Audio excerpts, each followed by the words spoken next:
Money, I mean, my video on one video, my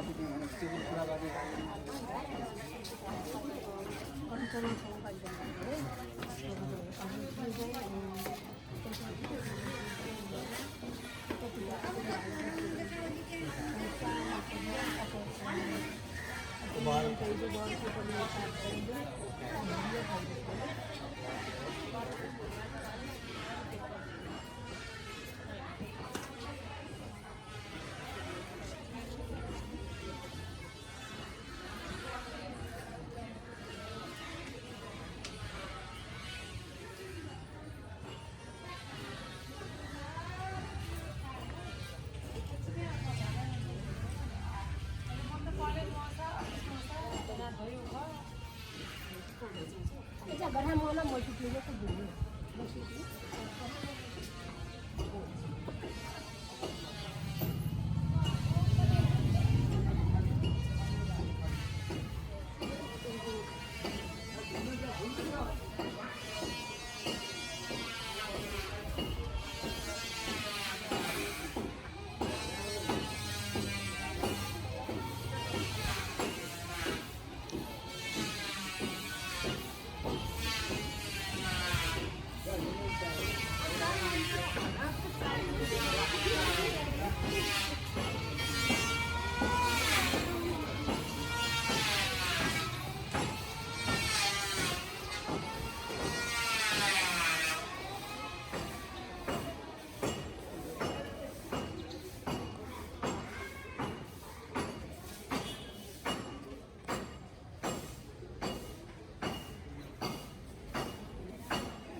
आजको शुभ दिनमा हामी पवित्र स्थलमा आएका छौँ। यो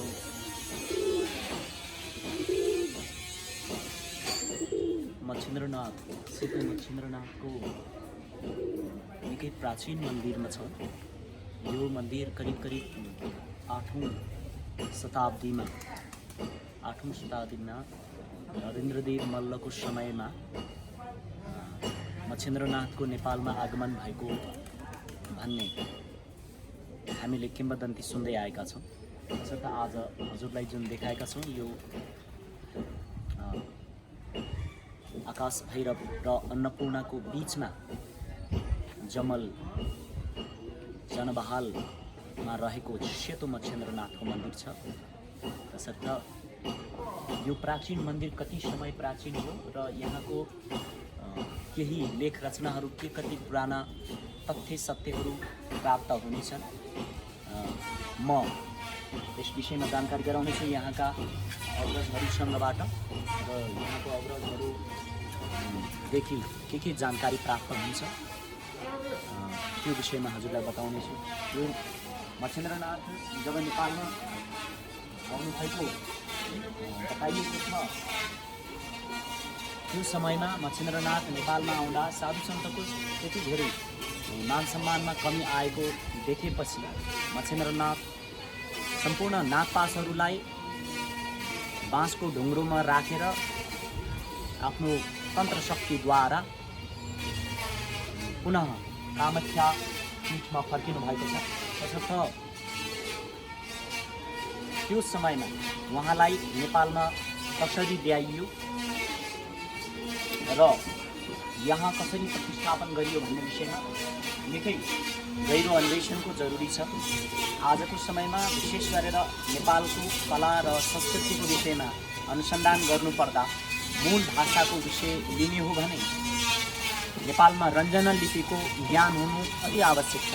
तसर्थ नेपालमा एउटा ठुलो समस्या रहेको छ कि नेवार समुदायमा रहेको रञ्जना लिपि आजको समयमा अध्यापन गराउने व्यवस्था हामीले देखेका छैनौँ। तसर्थ यी जति पनि शिलाहरू छन् यो शिलामा रञ्जना लिपिबाट लेखिएको इतिहासको स्मृति चिन्हहरू र इतिहासको लेखाजोखा जुन रहेको छ त्यसमा हामी आज अज्ञात छौँ कि यो इतिहास यसरी लेखिएको छ भन्ने विषयमा हामीले भन्न सक्दैनौँ।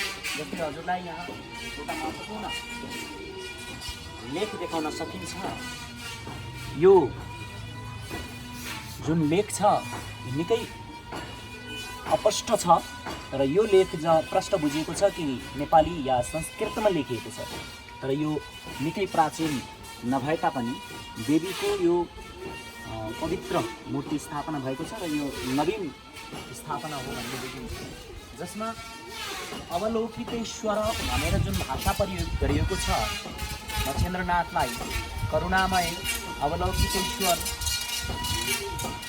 भनेर अझै यसका सहस्त्र नामहरू 365वटा नामहरू र 365वटा उनका रूपहरू जो छन् त्यसमा पनि सेतो मच्छिन्द्रनाथ उहाँको श्वेत अवस्थामा रहेको कारणले गर्दा उहाँको आगमन श्वेत वस्त्रमा अथवा श्वेत रूपमा आएको कारण उहाँलाई सेतो मच्छिन्द्रनाथ भनिन्छ। र देशमा मच्छिन्द्रनाथको 5वटा प्रमुख ठुल्ठुलो स्थानहरू छन्। कुबारमा रहेको रातो मच्छिन्द्रनाथ र हजुरको बुङमतीमा रहेको रातो मच्छिन्द्रनाथ यो तपाईँको यहाँ जमलमा जनबहालमा रहेको जुन मच्छिन्द्रनाथ हुनुहुन्छ यो सेतो मच्छिन्द्रनाथ र हजुरको काभ्रेमा रहेको सेतो मच्छिन्द्रनाथ हुनुहुन्छ जुन नाला चण्डी भगवतीसँगै हुनुहुन्छ। तसर्थ यो 4वटा मच्छिन्द्रनाथ हुनुभयो र 5औं मच्छिन्द्रनाथलाई यहाँको बुबाजुहरू वज्राचार्य तपाईँको गुरुवाचार्यहरूबाट अनुमति लिएर दोलखामा पनि मच्छिन्द्रनाथलाई स्थापना गरिएको छ र तेस्रो विश्वकै ठुलो रथयात्रा दोलखामा हुन्छ। पहिलो जनबहालमा रहेको सेतो मच्छिन्द्रनाथको रथयात्रा छँदैछ हामी जुन अहिले जानकारी दिँदैछौँ र सबभन्दा ठुलो रथयात्रा जुन हुन्छ त्यो बुङमतीको रातो मच्छिन्द्रनाथको रथयात्रा हुन्छ। यस पृथ्वीमा योगीहरूको सम्मान भएको भूमि भन्ने हो भने वास्तवमा नेपालको भूमिमा योगीहरूको निकै सम्मान छ, जो प्रत्यक्ष हामी देख्न सक्छौँ। जुन गुम्बतीमा रहेको रातो मच्छेन्द्रनाथको रथ यात्रा चल्दछ, त्यस्तो रथ यो सम्पूर्ण भूमण्डलमै छैन। त्यो अटुट परम्परा आजदेखि 1000-1200 वर्ष पूर्वबाट चल्दै आएको छ र यहाँ पनि सेतो मच्छेन्द्रनाथको रथ यात्रा चल्दछ। तसर्थ यो के कति पुरानो हो त भन्ने विषयमा यहाँका आचार्यहरू बुवाजुहरूसँग जानकारी लिएर हजुरहरूलाई विस्तृत अर्को एपिसोडमा म जानकारी दिनेछु। अहिले केही संक्षिप्तमा यहाँको दृश्य अवलोकन, जस्तै भाषाको विषय गर्दछु। भाषाको विषयमा हामीले बोल्नु पर्यो भने यहाँ रहेको जुन लेख छ,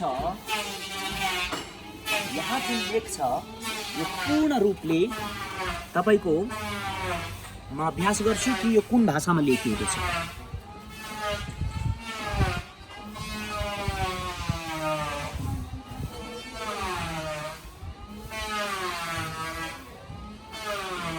यो जुन कीर्ति स्तम्भ छ, यो 1998 साल कार्तिक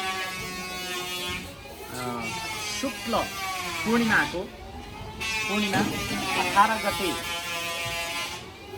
रोज 3 मा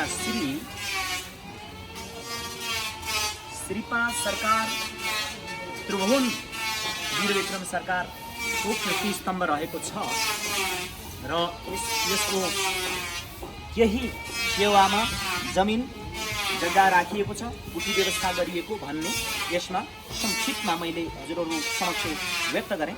यो जुन शिला छ, श्रीपा त्रिभुवन वीरविक्रम शाहदेवको सरकारले गर्नुभएको छ भने जुन 1998 सालमा जसको भगवानको सेवामा उठी व्यवस्था गरिएको छ र उहाँले केही अपस्थ रूपमा छ, यो पुनः रूपले यो म अर्को एपिसोडमा पुरै लिपि उतारेर हजुर समक्ष व्यक्त गर्नेछु। उठी व्यवस्था जस्तै मन्दिरको सञ्चालन र भगवानको सेवाको लागि केही जमिन त्रिभुवन सरकारले पनि भगवान मच्छेन्द्रनाथको लागि राखिएको यस शिलालेखले बताउँछ। यो पूर्ण रूपमा संस्कृत नेपालीमा लेखिएको छ। यो शिलालेख अन्वेषण गर्नु पूर्व नै भाषाको ज्ञान हुनु जरुरी छ, जो यस गोठालालाई छैन पटक्कै पनि।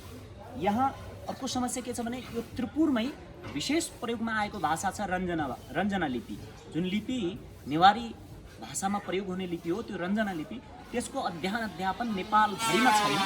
कहीँ कहीँ जुन परम्परागत भाषाको अध्ययन-अध्यापन छँदैछ होला, तसर्थ यहाँ पनि एक अर्को संस्कृत नेपालीमा स्थापना गरिएको छ यो शिलालेख। यो शिलालेखलाई यो जुन कीर्ति स्तम्भ छ, यो कीर्ति स्तम्भले पढ्न निकै असहज छ। तसर्थ यो जुन छ, जस्तै आजको हाम्रो अवस्था छ, यो पूर्ण रूपले संस्कृतमा लेखिएको छ। यो पनि हजुरको निकै पुरानो होइन, त्रिभुवन सरकारबाटै यो कीर्ति स्तम्भ पनि स्थापना गरिएको छ र भगवानको सेवामा के कति पक्रिएको छ भन्ने विषयमा यसको लेखाजोखा छ। यो हाम्रो दुर्भाग्य हो कि कुन विषयवस्तुको कसरी सम्मान गर्ने हामीलाई आउँदैन। जस्तै यो टाँच्नको लागि त यो ठाउँ पटक्कै पनि होइन।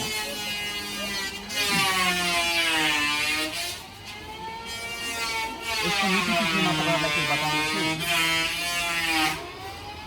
यो जो जति देखिन्छ यहाँसम्म यो गिर्दावली हो, राजा महाराजाहरूको गिर्दावली, जसलाई प्रशस्ति पनि भन्छ। तसर्थ यसको संक्षिप्तमा मिति तिथि म पत्ता लगाउने कोसिस गर्दैछु। धेरै ठुलो समस्याको विषय छ यहाँ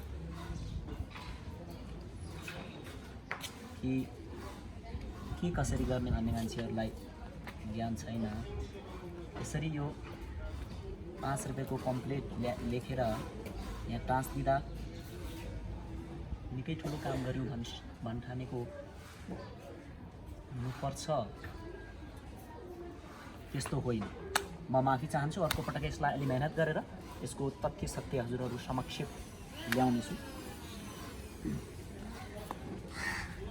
र यी सबै कृति स्तम्भहरू संस्कृत र नेपालीमा प्रयोग भएका छन् र विशेष गरेर हामीले रञ्जना लिपिमा अबको समयपछि आउने 10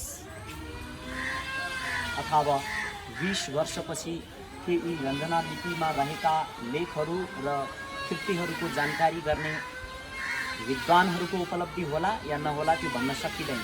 हामीले देखेको त सम्भव छैन, किनकि आजको यस समयमा त हामीले यो सम्भावना देखेका छैनौँ भने भोलि त्यसको सम्भावना सम्भव देखिँदैन, किनकि आजको पाइलाले नै भोलिको गन्तव्य दर्शाउँछ।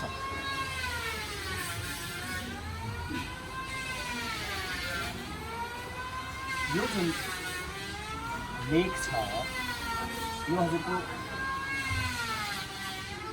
यो श्री महाराज विराज श्री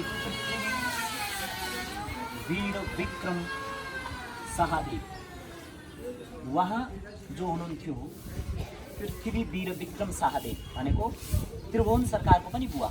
त्रिभुवन सरकारको बुवाले 1832 मा विक्रम संवत 1991 मा नम्बर 10-31 कार्तिक मासमा उहाँले भगवानको नाममा पूर्वकालमा सम्वाह धर्म यो निकै अपष्ट छ, यसको लागि निकै मेहनत गर्नुपर्छ। जे होस् पृथ्वी वीर विक्रम शाहदेवले पनि भगवान मच्छिन्द्रनाथ अवलोकितेश्वरको सेवामा केही जमिन जायदाद र केही यो गुठी सञ्चालनको लागि जुन मठको व्यवस्थापनको लागि उहाँहरूले दिएको योगदानको यसमा लेखहरू छ। अब यो कसको हो त? यो हामीले हेर्न सक्छौँ। ओम नमः श्री महाअवलोकितेश्वराय भनेर। र अब यो हेर्नुहोस्, जस्तै यहाँ मैले पढ्नको लागि यो निकै गाह्रो पर्नुहुन्छ। यो पहिलो कुरा त यसलाई सफा गर्नुपर्ने हुन्छ। यसलाई सफा गर्नको लागि त्यति नै समय र मान्छे पनि चाहियो। त्यसमा पनि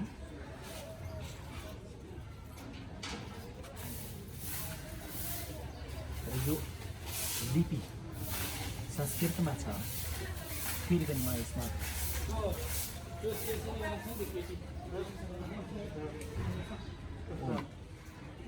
म माफी चाहन्छु, यसको विषयमा भन्न सकिनँ मैले। यसको लागि अन्वेषण र अनुसन्धान त्यति सजिलो विषय होइन। महापुरुषहरूले गरेर गएका ती अन्वेषण खोज मूलक विषयवस्तुहरूलाई सहजै नष्ट गरिन्छ, सहजै समाप्त गरिन्छ। त्यो हजुरहरूले देख्न सक्नुहुन्छ। एउटा शिलालेख उतार्नको लागि कत्रो मेहनत लाग्दछ। म माफी चाहन्छु, यसको विषयमा मैले बताउन सकिनँ। अब हामी हेर्दैछौँ यो परम्परा कति प्राचीन परम्परा हो, जुन मच्छिन्द्रनाथको यो 1200 वर्ष पुरानो पनि आजसम्म निरन्तर चलिआएको छ।